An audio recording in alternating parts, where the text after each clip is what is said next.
heat and humidity, a mixture that in the Midwest means summer, but also an increase in heat-related emergencies. So when you combine heat, which then makes our bodies heat up faster, especially if we're exerting ourselves, generating our own heat, and that humidity, which slows our ability to cool ourselves through evaporation of sweat, you can sometimes find yourself in a little bit of trouble that you otherwise wouldn't be in if the temperatures were a little bit more temperate. This weekend, it is projected to be in the mid-90s, and along with the Ironman on Sunday, Carmela Londo, an emergency department clinical nurse manager at OSF, is worried about athlete safety. It's just going to be tough dealing with the heat, making sure that they're replacing their fluids and managing those symptoms, because once they start getting those muscle cramps and they're overheating and they're still trying to exert and complete the competition, it's just putting them more at risk of heat exhaustion and heat stroke. Along with having advice for spectators of the race. Try to find a shady spot if you're going out to watch it.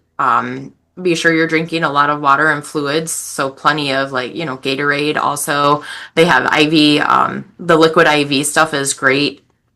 Pedialyte, even if you're an adult, you can drink Pedialyte. It still will replace your electrolytes. If you start feeling the early warning signs of heat exhaustion, including moist, pale skin, nausea, headaches, along with fatigue, the best thing to do is get to a cool area. And if it worsens, it is time to start thinking about calling emergency services. You want to get those folks cooled off, in the shade, in the air conditioning, hydrated up. But if they don't turn around, that's really where you need to start thinking about whether they need, emergency medical services or even a trip to the emergency department to turn that around before they start having more damage to their organs and such.